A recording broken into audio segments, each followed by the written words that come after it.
자, 아이폰 신제품이 2년 만에 출시된 지난 주말, 이동통신사 대리점들이 고객 유치 경쟁을 치열하게 벌이면서 불법 보조금이 다시 등장하기도 했습니다.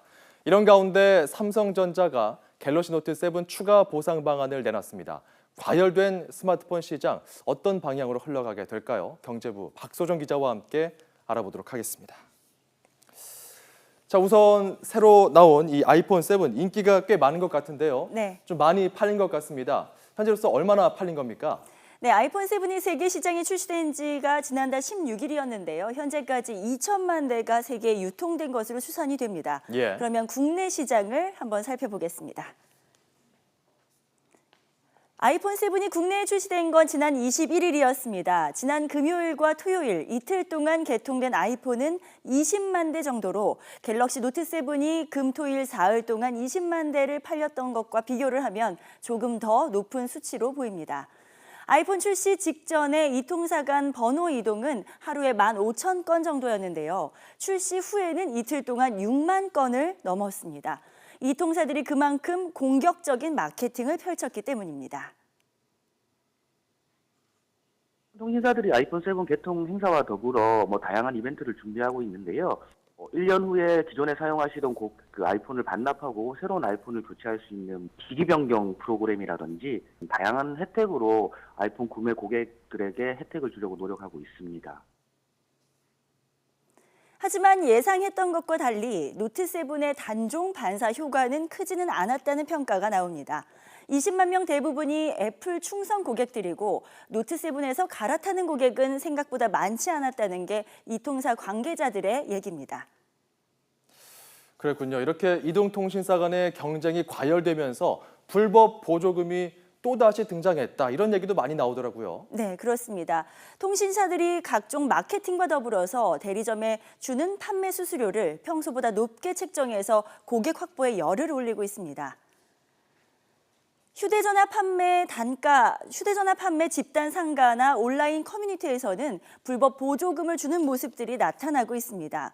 아이폰 7 시리즈든 아니면 갤럭시 S 시리즈이든 번호 이동 고객을 유치하면 대리점에 판매 장려금을 최대 40만 원까지 주는 것으로 알려졌는데요. 아이폰 7의 인기가 높아지면서 국내 업체들도 시장을 빼앗기지 않기 위해서 각종 전략을 궁리하고 있습니다. 먼저 삼성전자는 갤럭시 노트 7 단종을 발표하고 지난 13일부터 교환과 환불을 시작했지만 열흘이 넘도록 교환율이 여전히 10% 정도에 머물고 있습니다. 그러자 노트 7 고객의 마음을 움직이기 위한 새로운 보상 프로그램을 내놨습니다. 갤럭시 업그레이드 프로그램이라고 이름을 붙였는데요. 갤럭시 노트 7 고객들이 갤럭시 S7이나 S7 엣지를 24개월 약정으로 구입한 뒤에 1년이 지나면 내년에 갤럭시 S8이나 노트 8으로 갈아탈 때 남은 할부금을 내지 않아도 된다고 밝혔습니다. 그러니까 남은 1년치 할부금은 삼성전자가 부담을 하겠다는 겁니다. 만약 1년이 지나기 전에 S8을 사려면 1년이 되는 시점까지 남은 할부금만 내면 되는 겁니다. 그리고 LG전자는 최근 V20 생산 라인과 개발 실험 현장을 기자들에게 공개를 하면서 자신감을 드러냈는데요. V20를 사면 블루투스 헤드셋과 스피커 또 배터리팩까지 저렴하게 파는 사운드 패키지 홍보 전략을 연장하겠다는 계획입니다.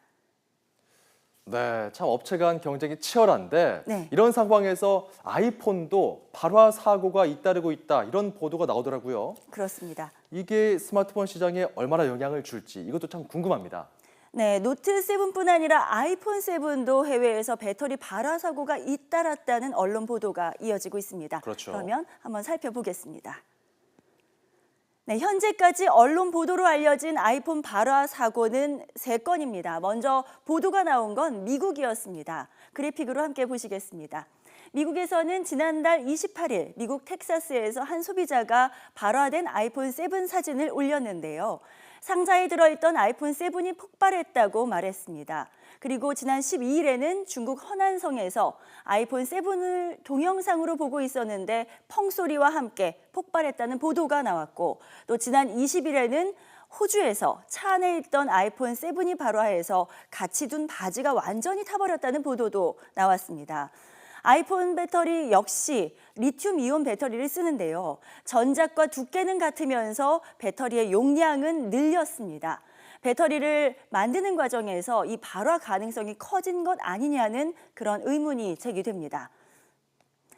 발화 사고뿐 아니라 성능 논란도 커지고 있습니다. 미국이나 중국에 출시한 모델보다 유럽이나 한국에 출시한 아이폰 7 모델의 네트워크 성능이 최대 75% 떨어진다는 주장이 나왔고, 한 번에 여러 작업을 수행하면 소음이 난다는 문제 제기에다가 또 방수 기능도 불안전하다, 또 통화 품질이 떨어진다는 주장 등 각종 비판이 있습니다.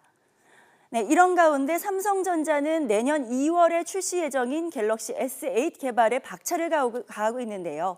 삼성 패스를 비롯한 모바일용 소프트웨어 개발에 주력을 하면서 미국 특허청에 새롭게 삼성 포커스와 삼성 페이 리워드 이 상품권 출원도 신청을 했습니다. 삼성 패스는 홍채 인식으로 각종 금융 서비스를 이용할 수 있는 솔루션이고, 삼성 포커스는 이메일 주소록을 통합 관리하는 서비스, 또 삼성 페이 리워드는 모바일 결제로 적립금을 쌓는 프로그램입니다. 이런 신기술을 갤럭시 S8에 모두 탑재할 것으로 보이는데, 노트 7으로 잃은 신뢰와 실적을 만회하겠다는 전략이겠죠. 신제품이 쏟아져 나온 올해 하반기 스마트폰 시장은 어느 때보다 변수가 많습니다. 특히 배터리 발화가 큰 이슈인데요. 노트 7 단종에 이어서 아이폰 7의 발화 사고까지 불거진 가운데 과연 어떤 제품이 시장에서 지배력을 발휘할지가 관심입니다. YTN 박소정입니다.